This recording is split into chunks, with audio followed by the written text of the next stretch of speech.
The millionaire CEO worshipped money until he saw 4 little girls thrown out of his hotel. Before we begin, tell us where you're watching from. We love seeing how far these stories travel. And if you believe that sometimes family finds you when you least expect it, that love can grow in silence and second chances, and that even the coldest hearts can learn to hold warmth, this one is for you. Julian Vance did not believe in fate. He believed in quarterly reports, high-yield returns, and the unmistakable order of things. Life, as far as he was concerned, was meant to be engineered. Success was not stumbled upon. It was carved, cut, and stacked into skyscrapers bearing his name, which was why he despised unpredictability in all its forms. This morning was not supposed to be any different. He had flown in quietly, unannounced, as he always did for his efficiency inspections, a term his staff had long since interpreted as Judgment Day in a tailored suit. As his town car pulled up to the glass-walled entrance of the Vance Grand on Madison, his assistant was still reading off updates over the phone. Room occupancy up 6%. 1 water pipe leak resolved. Executive chef replaced a supplier without approval. Julian barely nodded. His eyes were already scanning the property. He stepped out of the car, straightened the cuffs of his navy wool coat, and crossed the stone-paved path toward the doors. And then he stopped. Just past the revolving entrance, something shifted the usual cadence of his morning. A ripple in the surface. A uniformed security guard was standing stiffly by the glass hands, raised in frustration voice, raised just enough to carry past the front desk. At first, Julian thought it was a bellhop issue, but as he drew closer, he saw them. 4 small girls. They stood in a tight circle close enough that their shoulders touched, as if proximity alone could shield them from the world. Their clothes were mismatched and dusty, their shoes scuffed, and their eyes darted between the security guard and the street outside. One of them was hugging a battered notebook to her chest. Another clutched what looked like a broken crayon. The security guard pointed toward the sidewalk. "I already told you. You cannot stay here. No adults. No reservation. This is a private facility." One of the girls, the smallest, looked up at him with a quiet stubbornness. Her lower lip trembled, but she did not move. Julian walked the last few steps and said calmly, but with unmistakable authority, "What exactly is going on here?" The guard turned quickly, straightening. "Sir, I was just following protocol. They have been here since early morning, sitting in the corner. No guardian, no names. I was just about to call child services." Julian's eyes didn't leave the children. "Did they cause any disturbance?" "No, sir. But they have no right to be in the building." Julian shifted his gaze to the girl holding the notebook. Her eyes were wide and dark, her face streaked with something between dried tears and dirt. He crouched something he hadn't done in years and spoke gently. "What are your names?" None of the girls answered. The tallest looked at the others, then stepped forward. "We're waiting." Her voice was quiet, clear. "Waiting for who?" Julian asked. The girl turned to the others. The smallest one, the one with the crayon, stepped forward and whispered, "We were told to wait here. For Julian." Julian stared. "Who told you that?" The girl holding the notebook held it up to him like an offering. He took it carefully. On the open page was a sketch. Not a childish scribble, but a careful drawing of a small house with ivy running up the walls and a fence that curved slightly at the gate. Something about it made his throat tighten. He had seen that house before. He just didn't know where. A memory, perhaps, or a dream he had forgotten how to remember. "Where is your mother?" he asked, standing. The girl in the red sweater answered this time. "She's in the hospital." "Where is your father?" "We don't know. Who brought you here, Aunt Margie? She said you would help us." Julian felt the edges of logic bend ever so slightly. And how did she know my name? The girls looked at each other. None of them had an answer. Julian turned to the guard. "Bring them inside. Now." "Sir, I really don't think—" Now Julian said, his voice clipped and final. The girls stepped hesitantly over the threshold as if they expected to be pushed back at any moment. He led them to the far corner of the lobby and asked one of the servers to bring water sandwiches, fruit, and extra blankets. No one questioned him. They never did. While the staff hurried to carry out the order, Julian sat across from the four girls and studied them. They looked too small for the chairs they sat in. One swung her legs nervously, feet nowhere near the floor. Another peeked into the sandwich tray with visible hunger, but waited until the others picked something first. He saw the exhaustion in the curve of their shoulders, the kind of weight no child should carry. "What are your names?" he asked again, more softly this time. The tallest answered first. "Riley." Then the others followed. Lena, Maya, Nora. When Nora, the smallest, spoke, she reached again for her sketchbook and turned the page. Another house. A different one. Less ivy. A small bird in the corner window. It was then that Julian remembered. Not the whole thing, just a flash. A single morning sunlight streaming through a window dust in the air, the sound of humming from another room. He hadn't remembered that house in years, hadn't wanted to. "What's this?" he asked. "Home," Nora said. Her voice was so soft it barely reached him. Julian stood and excused himself. He walked briskly to the front desk, pulled out his private contact file, and called one of his senior assistants. "I need a list of every hospital in the city with a patient named Camille Hart. ICU or trauma departments only. Run it under both Hart and Vance as surnames." The assistant hesitated, but did not question him. Within 20 minutes, Julian had a name and a location. Camille Hart, admitted 2 days ago. Intensive care. No emergency contact listed. No family. No visitors since arrival. Julian turned back to the table. The girls had finished the sandwiches, drinking water with quiet restraint. He approached and said, "Your mother's name is Camille." All four nodded at once. "She's still in the hospital," he said. "I'm going to take you to see her, but you'll stay here tonight. I've arranged a suite for you upstairs." He paused. "And I'll stay nearby." "Why are you helping us?" Riley asked. Her voice was direct, and for a moment Julian didn't have an answer. Finally, he said, "Because someone told you to wait for me. And I think they were right." The girls didn't argue. They followed him into the elevator with the kind of silent obedience that felt less like trust and more like exhaustion. Upstairs, the suite had been prepared quickly. Blankets, fresh clothes from the gift shop, warm lights, and extra pillows. Maya ran to the window, pressing her nose against the glass.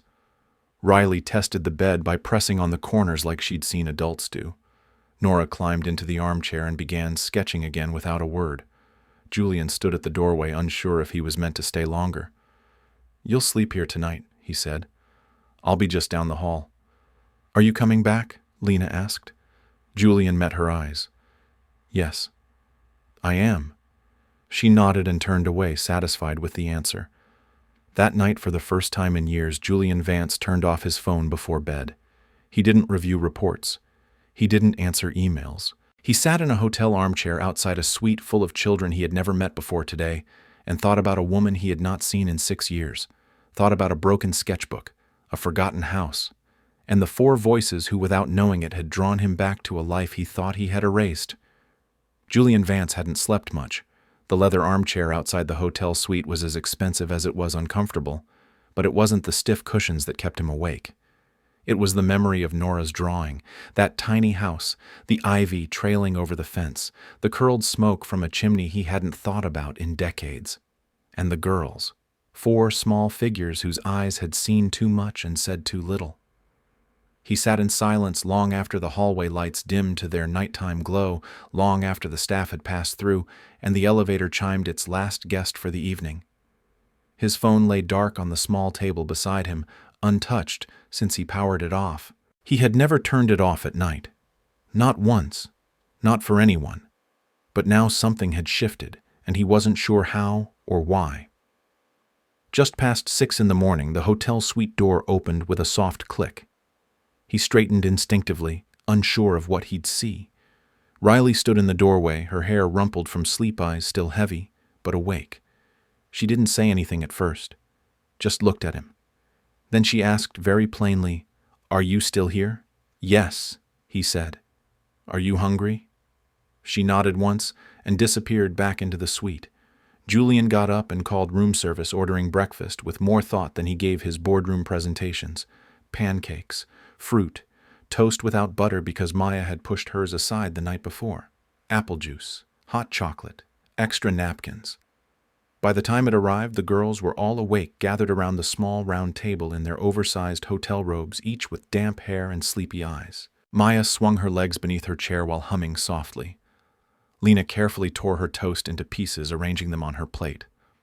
Nora was already drawing on a linen napkin with a pen she must have taken from the desk. And Riley, always the quietest, sat nearest the window, watching the city below with a look that belonged on someone twice her age. Julian watched them from the armchair again, a strange calm settling into his chest. It was unfamiliar, not peace exactly, but presence. A kind of quiet awareness he hadn't allowed himself to feel in years. When the meal was nearly done, Julian cleared his throat. "Your mother," he said carefully, "is still in the hospital. She's stable, but not awake yet. I thought maybe we could visit her today." The girls didn't answer right away. Then Lena nodded slowly. "Okay," she said.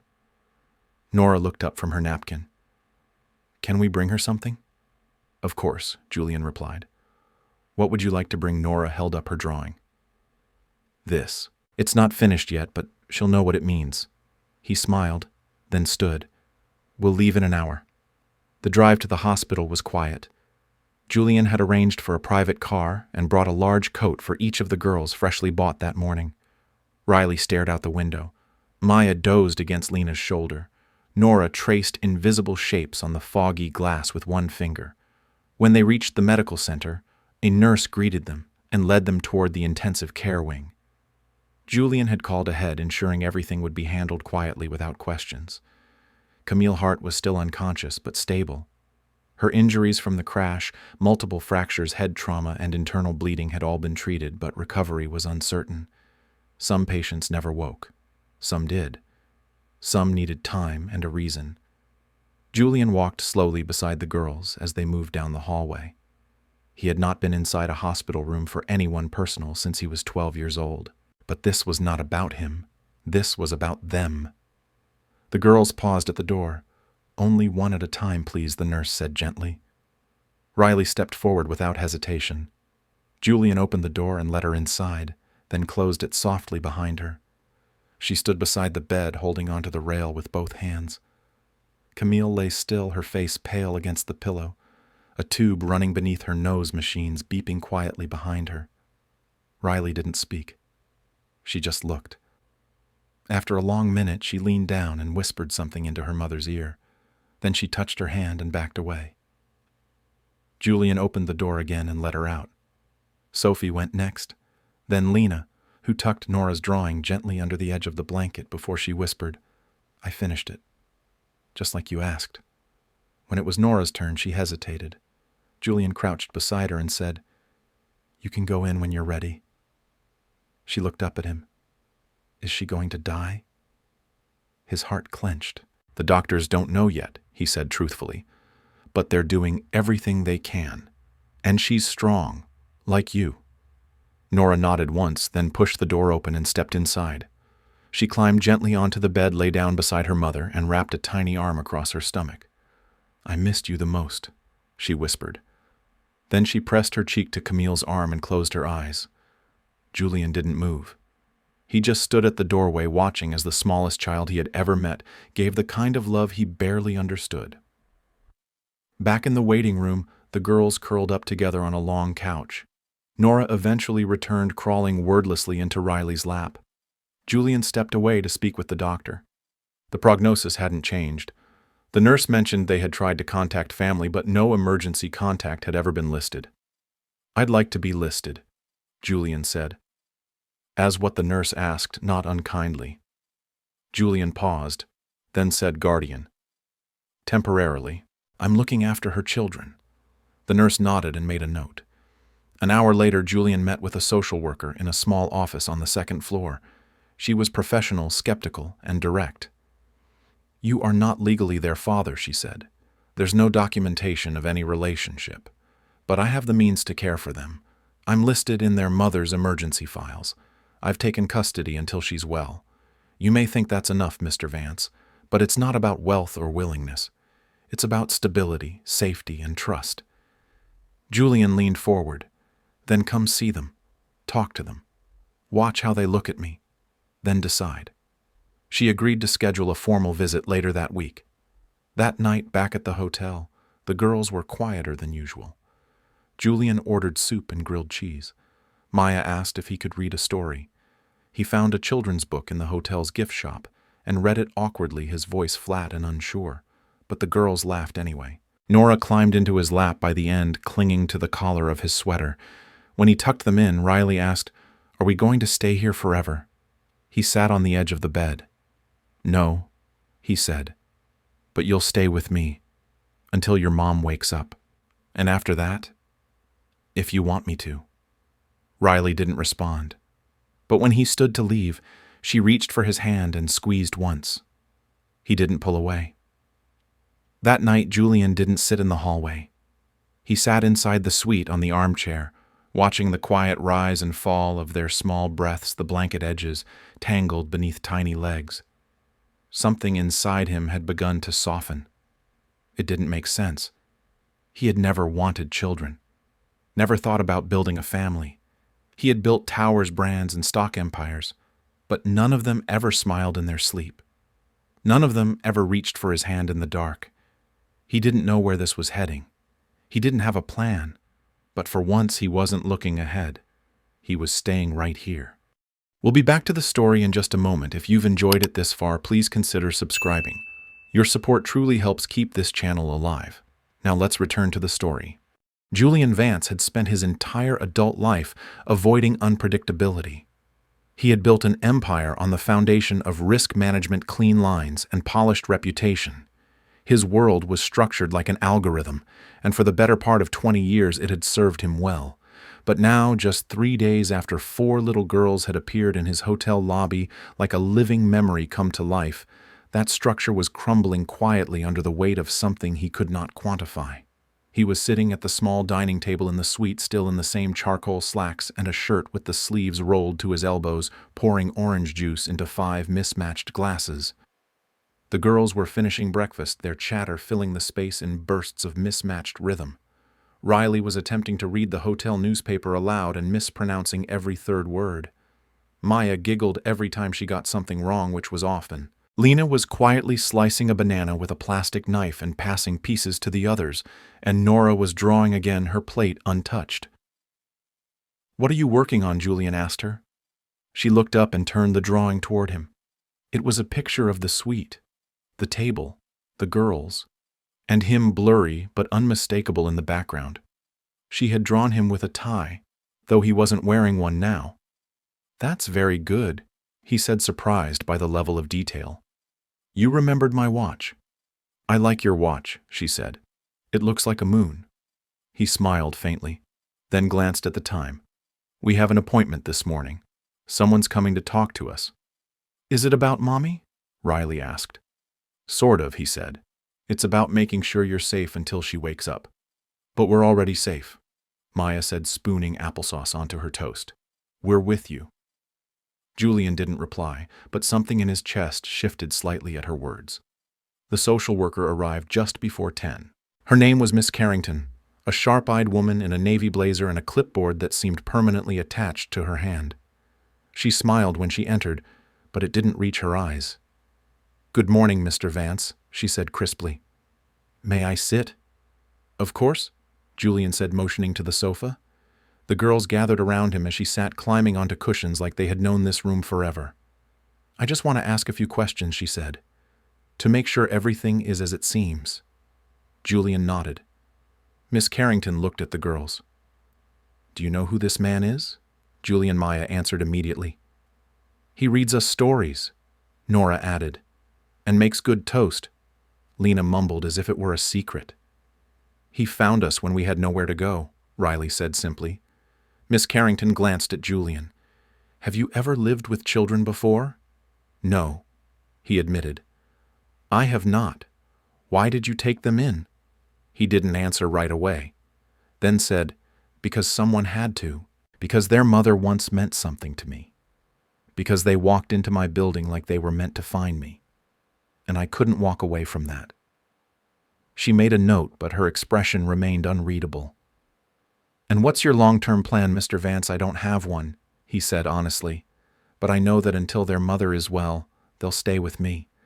And after that, if she agrees, I'd like to continue being in their lives. You're aware you have no legal rights yet, she said. Yes, he said. But I have resources and time, and now I have them. Miss Carrington nodded slowly. I will need to observe for a few days, but based on what I've seen so far, I believe the girls are where they feel safe. I'll prepare an emergency guardianship recommendation for review. Julian exhaled, slightly surprised at how tightly he'd been holding his breath. After she left, the girls celebrated with a pillow fort in the middle of the living room. Julian didn't stop them. He helped gather cushions, and when Nora asked if he could be the guard of the gate, he knelt beside the tower and took the role without hesitation. Later that afternoon, he received a call from one of his board members. Julian, the man said, we've seen the photos. What photos? Julian asked. The ones the press took, of you and the children. They were uploaded anonymously. You're trending under CEO Dad. Julian didn't speak. The shareholders are asking questions, the man continued. Is this a publicity stunt? Are you stepping back? Should we prepare for succession planning? Tell them I'm still in charge, Julian said, but that I'm spending my time where it matters most. Julian. That's all he said. Then he hung up. He turned off his phone again. That night, as the girls were brushing their teeth, Riley came to him holding a folded piece of paper. Mommy wrote us something before she went to the hospital, she said. He took the note and opened it slowly. The handwriting was slanted but steady. If anything happens, find Julian. He will take care of you. He always wanted to be better than the man who left him behind. I believe he still can be. Julian stared at the words for a long time.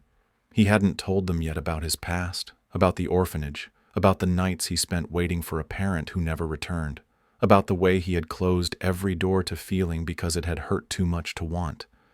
But Camille knew. She always had. The girls were already tucked in when he stepped into their room. Riley was reading aloud to the others. Maya had fallen asleep holding her sock bunny. Nora was curled up with her sketchbook pressed to her chest. Julian walked quietly to the edge of the bed. Lena looked up. Are you going to stay here again tonight?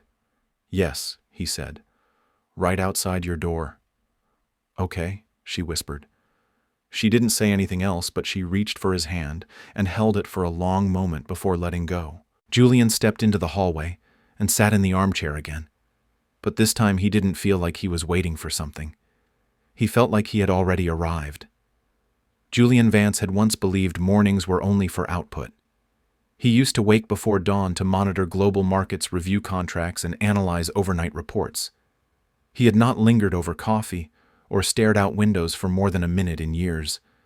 But now he stood barefoot in a borrowed hotel robe, pouring milk into 4 mismatched cereal bowls, while Nora hummed quietly from the corner, sketching as she always did, and Maya recited a song under her breath while spinning in slow circles.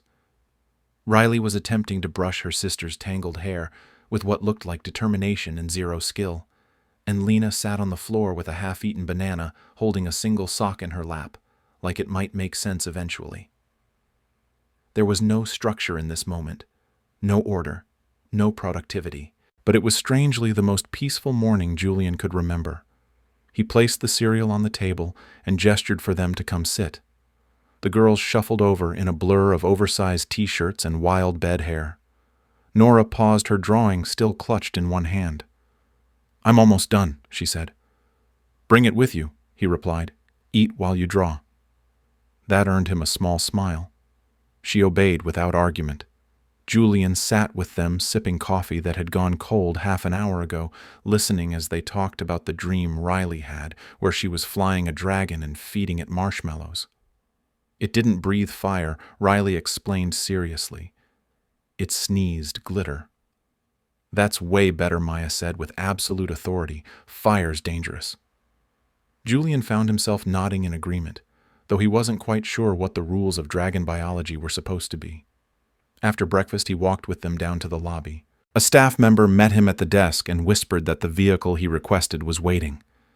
The girls trailed behind him, still buzzing with energy, clutching small jackets and their sketchbooks. "Where are we going?" Lena asked. "Somewhere quiet," Julian replied. "Somewhere your mother used to talk about." The driver took them to a small park on the east side of the city. It wasn't big and it wasn't modern, but it had a pond with ducks, 3 swings chained too low, and a crooked bench beneath a cluster of trees. Julian remembered this park. Camille had brought him here once, long ago, when things between them had still felt soft and full of possibility. He hadn't come back since. "This is where Mommy used to teach us to count," Riley said, pointing to the stepping stones. 1, 2, 3, 4, 5. Maya began reciting, hopping between them. "She let us feed the ducks," Lena added. "She said the one with the bent wing was the bravest," Nora said. She pointed to a white duck waddling slowly by the edge. "I think that's him." They scattered across the grass, chasing ducks and picking clover. Julian sat on the crooked bench and watched them. A mother passed with her toddler and gave him a smile, then glanced at the children with curiosity. "They yours?" she asked. "They are now," he said.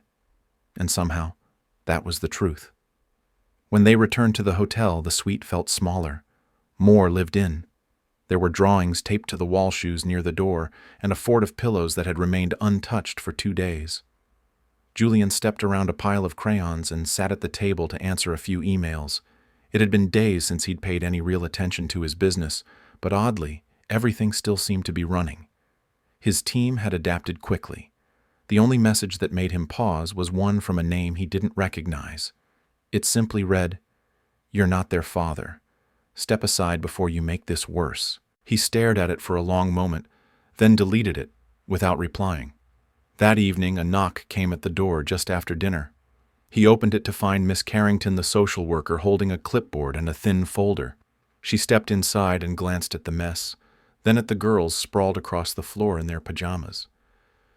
"It's lived in," she said with a faint smile. "That's usually a good sign." "They're adjusting," Julian replied. "So am I. May I speak to you in private?" He nodded and led her to the corner of the suite near the kitchenette. "I've spoken to the hospital again," she said. "Camille's condition is improving slowly. She's not speaking yet, but she is opening her eyes and reacting to touch." Julian exhaled.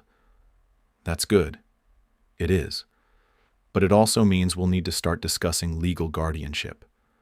Temporary custody paperwork is ready for filing, but there are complications." "What kind of complications? Someone else is filing for custody." Julian stiffened. "Who? A man named Roy Hart, Camille's brother." Julian searched his memory. Camille had never mentioned a brother. "He was estranged," Miss Carrington added. "They hadn't spoken in years, but he's petitioned the court claiming family priority. He's also hired an attorney. Is he fit technically? No criminal record. Stable income. But that's not the only factor." Julian looked toward the girls who were now trying to tape a paper crown to Maya's head. "Does Camille know she hasn't been able to confirm or deny anything yet?" Julian folded his arms. "What happens now? We interview Roy, compare environments, and when Camille is well enough, she'll make the decision if she is able. Until then, both petitions will be processed." "You've seen how the girls are here," Julian said. "They know me. They trust me." "They do," she said, "and that carries weight. But so does blood." She left shortly after. Julian stood by the window for a long time watching the city blink with its usual rhythm. But tonight it felt colder. At bedtime, Nora climbed into her usual spot beside him on the chair. "Are you sad?" she asked. He looked down. "A little." "Is it because of the email?" "What email? The one you deleted. I saw it on your screen." Julian felt a small lump rise in his throat. "It's not about the email," he said. "Then what is it? I'm afraid someone else might try to take you away." Nora frowned. "Why?" "Because they think they should be the ones to care for you." "But they weren't there," she said. "You were." He nodded. "I know." She climbed off the chair and stood in front of him, small and serious. "If they come, we'll tell them. We'll say we already have a home." Then she handed him a folded piece of paper. I made a new picture. He opened it. It was their suite, but now there were 5 people drawn together in the center, 4 little girls, and 1 man, no tie, no watch, just a man standing with his arms open and the word home written above the door. Julian stared at it for a long time, and this time he didn't feel uncertain. He felt like someone who had something to protect, and someone worth protecting in return. Hold on just a second. If this story has moved you, please subscribe. Your support is what allows us to keep sharing these stories. All right, back to the story. Julian Vance was not used to being ignored. In every boardroom he had ever entered, his presence shifted the air. People listened when he spoke. They took notes when he paused. He was a man who carved decisions into timelines and signed contracts that moved markets. But now, sitting in the corner of a pediatric hospital waiting room with 4 little girls curled into each other on a green vinyl couch, Julian felt invisible in a way that was humbling. Not because no one noticed him, but because no one here cared who he was. Not the nurses moving briskly past in soft-soled shoes. Not the volunteers passing out crayons and puzzles. And not the young mother with twins in wheelchairs beside the fish tank. This was a place where titles meant nothing, where wealth could not rewrite outcomes. Julian shifted in his seat, glancing at the door to room 7, where Camille Hart, mother of the 4 girls who now quietly hummed, whispered, and waited, was resting still, unable to speak but stronger than before. Julian had visited every day for the past week, sometimes with the girls, sometimes alone. Today he came early before the hospital could deny him access if Roy Hart's paperwork went through. He still hadn't met the man, but he'd heard enough. The court had officially recognized the petition, and a review was pending. The girls didn't know yet. He didn't know how to tell them. "She's awake," the nurse said softly, stepping into the waiting room, still groggy. But she asked for the girls. Maya jumped up first, nearly dropping the plastic unicorn she'd been carrying since breakfast. Riley followed with more caution. Nora clutched her drawing notebook tightly, and Lena, as always, looked to Julian before moving. He gave her a small nod. They disappeared down the hallway with the nurse, and Julian remained seated, his hands folded, his jaw tight. He waited nearly half an hour. When the door opened again, it was Riley who stepped out first. Her face was streaked with tears, but she was smiling. "She talked to us," she whispered. "She knew who we were." "That's good," Julian said, standing. "She said your name." Julian froze. "She did. She wants to talk to you. Alone." He nodded, then walked slowly toward the room.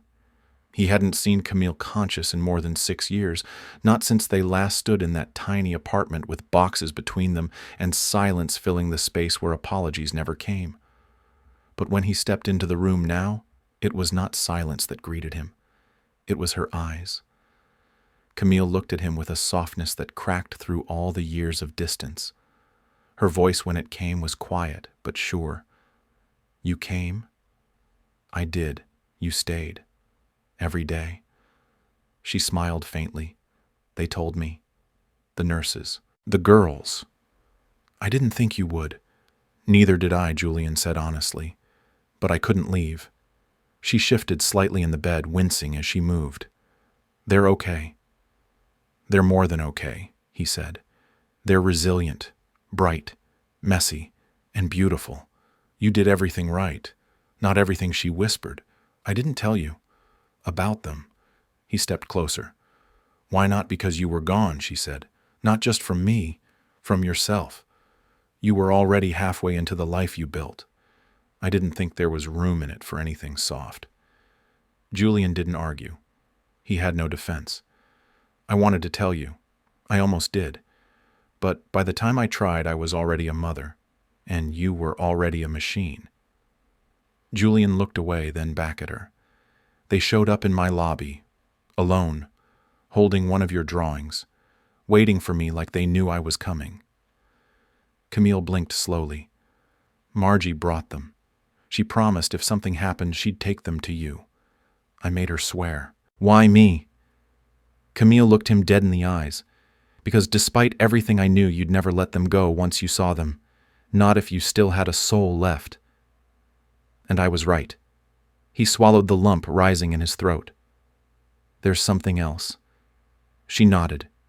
Roy. He filed for custody. I figured. Do you want that? Camille exhaled. I haven't seen him in 10 years. He didn't even know their birthdays. He's blood, but he's not family. Not the kind that matters. Then tell the court that Julian said. I will, she replied, as soon as they let me. He sat beside her bed and watched her for a long time. They asked me if I was going to stay. He said quietly. I told them yes. But I need you to say it's okay. She reached for his hand, her fingers weak but warm. Stay, she whispered. They already love you. I think I still do too. The words hit him harder than expected. He didn't answer. He just wrapped his fingers gently around hers and let the silence between them be full, for once not empty. Back at the hotel suite that evening, the girls were sitting in a circle on the floor playing a card game that seemed to have no rules and infinite laughter. When Julian entered, Maya ran to him. Did Mommy see the picture? She did, he said. She loved it. Did she talk to you? Lena asked, standing slowly. She did, and she said something important. They all looked at him. Even Nora stopped drawing. She wants me to stay, he said, with you, for as long as you want me to. Riley grinned. We already knew that, but it's nice to hear, Lena added. Official Maya said, like a story ending. Julian knelt down to their level. Not ending, he said, just beginning. That night they didn't ask him to sit in the hallway.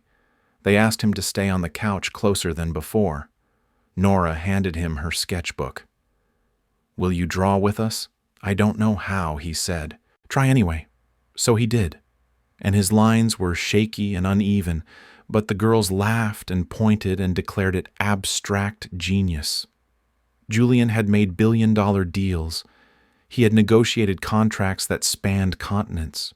But nothing had ever felt more like success than the moment Nora leaned against his arm and whispered, You're already part of the picture. The following week began with rain, the kind of steady gray drizzle that soaked the city in a hush. The streets gleamed with wet pavement umbrellas, bobbed like restless jellyfish, and the sky seemed to fold itself into the skyline with no edge in sight. Julian Vance stood at the hotel suite window, holding a warm mug of tea he had brewed himself, watching droplets run in jagged lines down the glass. Behind him, the girls were still asleep. The suite had taken on the spirit of a lived-in home. Blankets were piled high in the corners, colored pencils spilled across the coffee table, and one of Maya's socks had been turned into a puppet with button eyes and a crooked smile. The pillow fort had collapsed 2 days earlier, but no one had the heart to take it down. Julian moved through the space quietly, placing a fresh towel near the bathroom for Riley, who liked morning showers, and setting out Nora's drawing book and a new pen he had ordered after her last one dried out. These small acts were becoming instinctive. He no longer viewed them as interruptions. They were rituals, care disguised as routine. At just past 8, the girls stirred. Riley came out, first hair, a tangled crown eyes, still fogged from sleep. She grunted instead of greeting him, and wandered toward the kitchen where she poured cereal with the precision of a chemist. Maya and Lena followed, still tangled in matching robes. Nora appeared, last notebook already under her arm, a pencil tucked behind her ear. Morning, Julian said. 4 sleepy heads nodded back. Breakfast was easy now. They liked toast with fruit yogurt with honey, and sometimes warm pancakes if they begged hard enough. Julian was improving at pancakes. He could now flip them without folding them in half.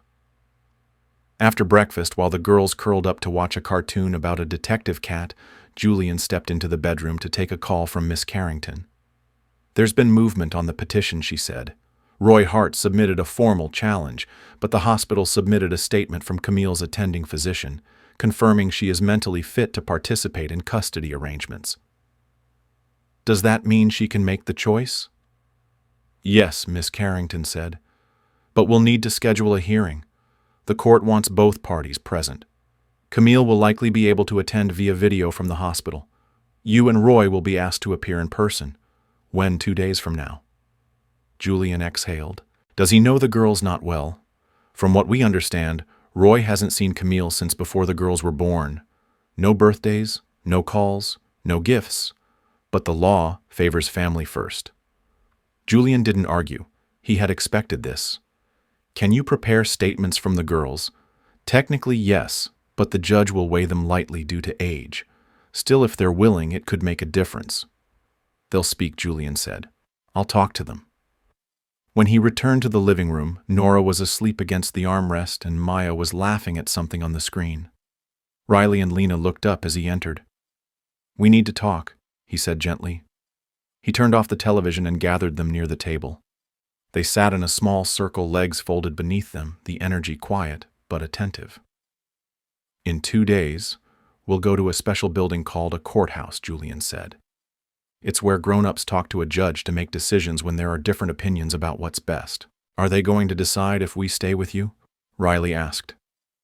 Yes, Julian said. Your Uncle Roy wants to take care of you. He says because he is family, he should be the one to raise you. But he doesn't even know us, Lena said. He never came before. I know, Julian replied. That's why the judge will listen to all sides, including yours. You can say how you feel what you want. No one will force you. But it matters. Do we have to go live with him? Maya asked, her voice suddenly small. Not if your mother says she wants you to stay here, Julian said. And she already told me she wants that. But she'll have to say it again to the court. And if they don't believe her? Nora whispered. She had woken and joined the circle without anyone noticing. Then I will tell them, Julian said. So will Miss Carrington. And so can you. What should we say? Riley asked. Tell them the truth, Julian said. That you're safe. That you feel loved. That this is home, if that's how you feel. Lena looked at him. It is. Riley nodded. Me too. Maya raised her hand like she was in school. Me 3. Nora stood, walked over to the bookshelf, and returned with a new drawing. She handed it to Julian without a word. It was the hotel suite again. But this time it showed a courtroom drawn in colored pencil, with a judge behind a large desk, and 4 girls standing together holding hands. Behind them stood a man with no face, just a large heart drawn on his chest. That's you, she said. Julian felt something in his throat tighten. He folded the drawing carefully and nodded. Then we'll do this together. The morning of the hearing arrived clear and bright. The girls wore matching dresses Camille had picked for them months ago now, slightly tight in the shoulders but still lovely. Julian wore a navy suit without a tie, his shirt sleeves rolled at the cuffs the way the girls said made him less scary. They took a private car to the courthouse. Riley held his hand the entire way. The building was tall and impersonal, all marble and glass. Inside, the girls sat quietly in a side room with Miss Carrington while Julian entered the courtroom. Roy Hart was already there. He was tall, broad-shouldered, with graying hair, and a watch that clicked loudly when he moved. He didn't look hostile, just entitled, like someone who believed biology was enough. The judge was a woman in her 60s with silver hair pulled back tightly and reading glasses balanced on the tip of her nose. She welcomed both parties and then activated the monitor where Camille appeared via video, seated upright in a hospital bed, looking pale but composed. She began with a statement. Roy and I are blood, but we are not close, she said. He has never met my daughters. He doesn't know their bedtime songs or how Riley cries in her sleep sometimes. He didn't sit in a hospital waiting room when I was unconscious. He didn't braid Nora's hair or hold Maya's hand when she was afraid of thunder. She paused. Julian did. The judge nodded and turned to Julian. Do you have anything to add? Julian stood. They came into my life by chance, but staying has been a choice. Every day, and I would not trade that for anything. They are not just someone's children. They are my daughters now, if they will have me. The judge asked to hear from the girls. One by one, they entered the courtroom. Riley spoke first. He makes us feel safe. Lena added. He listens, even when we talk about nonsense. Maya declared he makes pancakes better than anyone. And Nora stepped forward, placed her drawing on the judge's bench, and simply said, "This is our home now." There was silence after that. The judge reviewed the file, looked at Camille on the screen, then turned to Julian. "You may continue to care for them under provisional guardianship. Full custody will be finalized after Camille's full recovery and additional review. But from what I see, this is not a question of blood. It is a question of presence. And yours has been undeniable." Julian nodded. He did not smile, not yet. Not until the girls jumped into his arms outside the building. Not until Maya shouted, "We won." Not until Riley whispered, "You're really ours now." Then he allowed himself to smile. And it felt like the first real one in years. Before we move on, we rely on your support to keep telling stories like this. Please subscribe if you're enjoying it. Thank you. Back to the story. The days that followed the hearing settled into a new kind of rhythm. It was not perfect. Some mornings were loud, filled with mismatched socks and spilled juice. Some nights were long with dreams that left Riley trembling and Nora climbing silently into Julian's bed without a word. But it was a rhythm that belonged to them now. Julian no longer lived by quarterly schedules or prearranged meetings. His time was divided by school drop-offs, meal planning, and bedtime stories that required voices and characters he was still learning to master. The hotel suite had become less a sanctuary and more a transition. The girls were growing comfortable, but not yet rooted. Their drawings now covered entire walls. Riley had pinned a map she made herself showing the places they had visited with Julian. The kitchen counter was stacked with art supplies and the occasional science experiment in a mason jar. Still, there were reminders everywhere that this was temporary. There was no backyard for running, no real bedrooms to separate dreams. And every time someone knocked on the door unexpectedly, Lena froze her fingers, tightening around the nearest sister, as if waiting for someone to take them away. Julian noticed. That was why he began the house search quietly. He had not told the girls yet, not until he was certain. He wanted to find the right place, not just a new building, but a beginning, a real home. He saw 10 houses in 3 days. Some were too modern, some were too big. One smelled like dust and forgotten dreams. But the 11th was different. It was an older 2-story house on a quiet street, lined with trees that looked like they had secrets. The front porch creaked, but the wood felt warm under his shoes. The backyard had uneven grass and a tire swing that hung crookedly from an old oak. And there was a small room near the kitchen with high windows and a built-in desk that Julian knew the moment he saw it would be Nora's drawing corner. He signed the offer that afternoon. When he returned to the hotel, the girls were watching a baking show and arguing about whether frosting counted as art. Julian sat with them for a while before clearing his throat. "I have something to show you," he said. 4 sets of eyes turned to him. "Is it more cupcakes?" Maya asked hopefully. "No." Julian smiled. "It's something bigger. Come with me." He led them to the car and the girls whispered guesses the whole ride. A museum, a candy store, a zoo where you could hug the animals. When they pulled into the driveway, all 4 fell silent. "Whose house is this?" Lena asked. Julian stepped out of the car and opened the gate. "Yours, if you want it." Maya squealed, first running toward the porch. Riley followed, arms flailing. Nora stood still, staring at the windows. "Is this really ours?" she asked. Julian crouched beside her.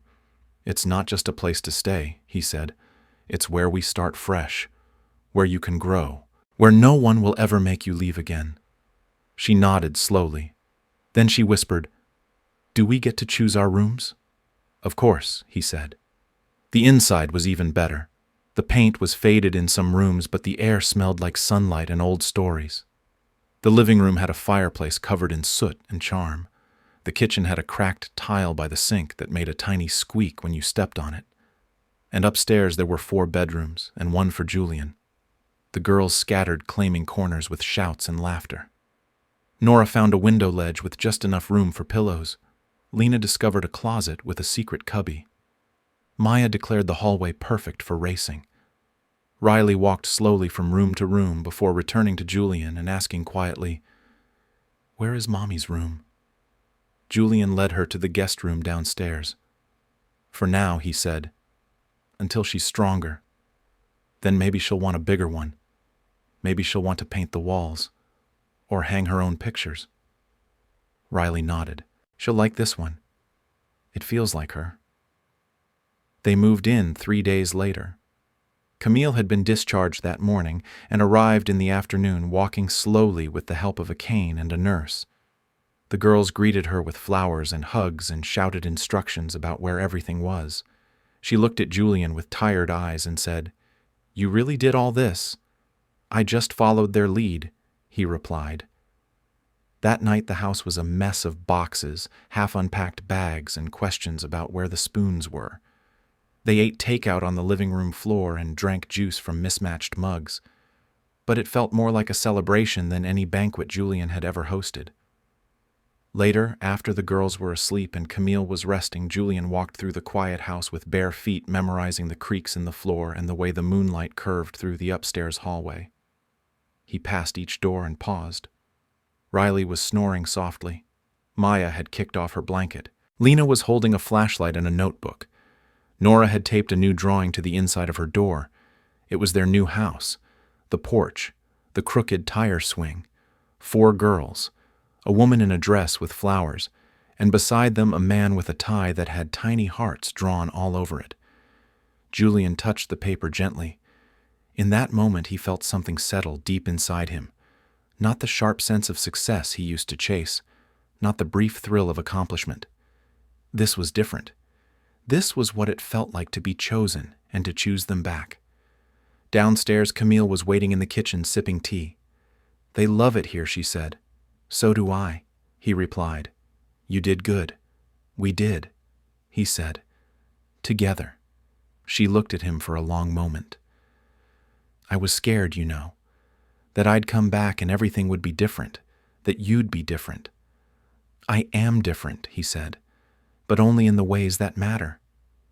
She nodded. "I think I might want to stay too." He didn't answer. He just reached for her hand and held it. No promises, no declarations, just presence. That night the house slept for the first time with all of them under one roof. And outside the rain returned, but inside there was only warmth and the quiet rhythm of a family finally finding its home. The first morning in the new house began before sunrise.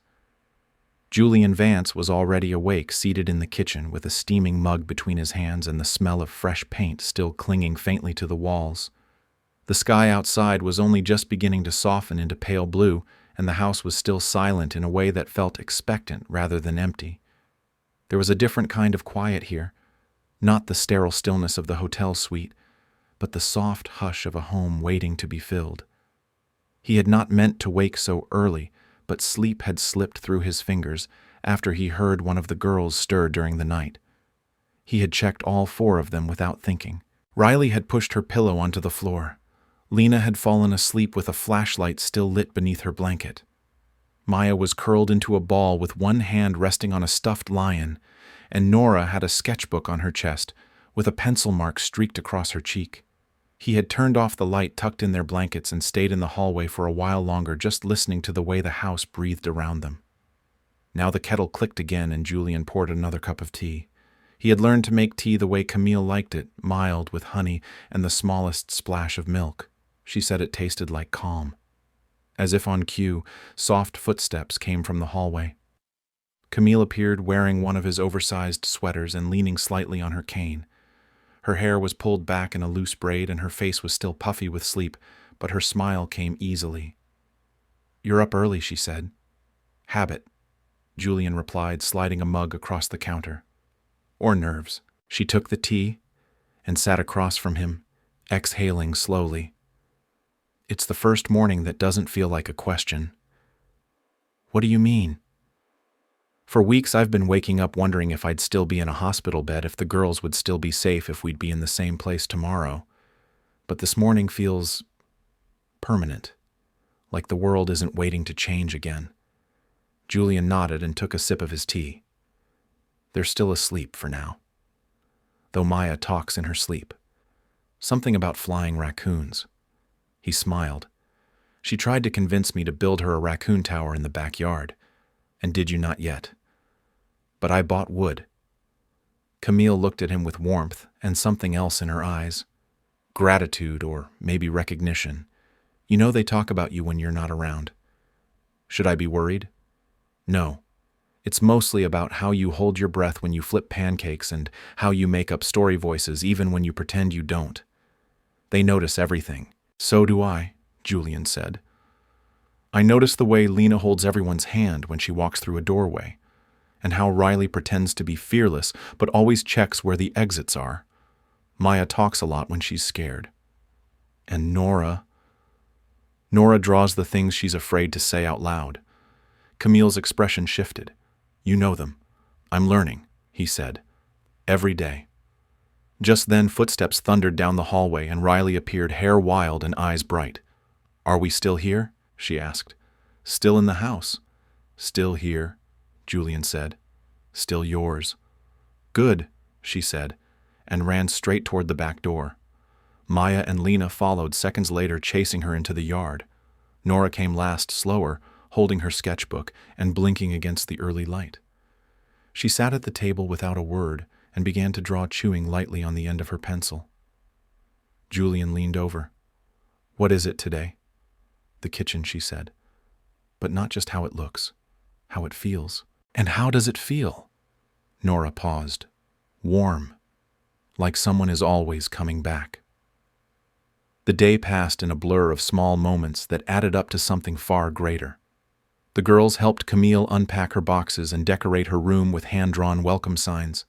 Maya insisted on taping a paper flower to her mother's lamp.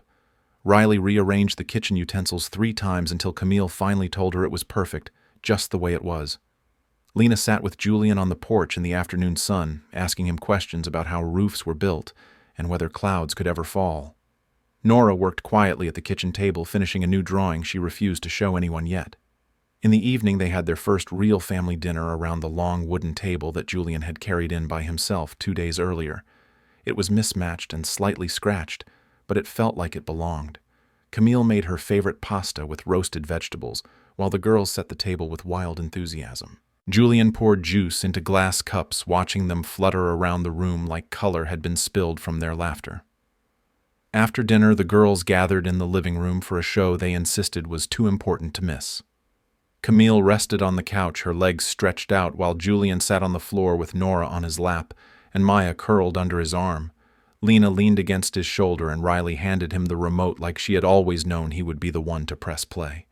And for the first time in a long time, Julian did not think about what he had built in the world outside these walls. He thought only about the way this moment felt full and alive and impossibly rare. As the credits rolled and the girls yawned their way through their nighttime rituals, Julian carried Maya to bed after she fell asleep mid-sentence. Riley folded Nora's blanket, while Lena brushed her teeth with sleepy precision. When the last light was off and the house finally quiet, Julian stood in the hallway looking at 4 closed doors and felt something inside him click into place. He turned to find Camille standing behind him, her cane resting lightly against the wall, her expression soft. "They're home," she whispered, "and so are you." He nodded.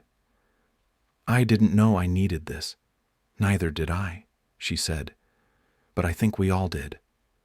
They walked downstairs together, the old steps creaking beneath their feet. In the kitchen, Camille poured tea while Julian leaned against the counter. She glanced up. "Do you ever think about the life you had before all this, every day?" he said. "But not the way I used to. I used to think success was what I built. Now I think it's what I protect." Camille placed a hand over his. "You gave them more than safety. You gave them a reason to believe people come back, that people can change." Julian swallowed hard. "Do you believe that too? I do now." Later that night, after Camille went to bed, and the house was still again, Julian stood in the backyard beneath the stars. He looked up at the sky that had once made him feel alone, and now felt like a promise. He remembered the first day he saw the girls, how small they looked, how much space they seemed to take up inside him now. He was no longer just a man who built things. He was a man rebuilding what mattered most. And as he turned toward the house where 4 hearts beat in rhythm with his own, Julian Vance finally understood that home wasn't something you bought or designed or signed for. It was something you showed up for, every single day, and never left behind. Thank you for walking this journey with us.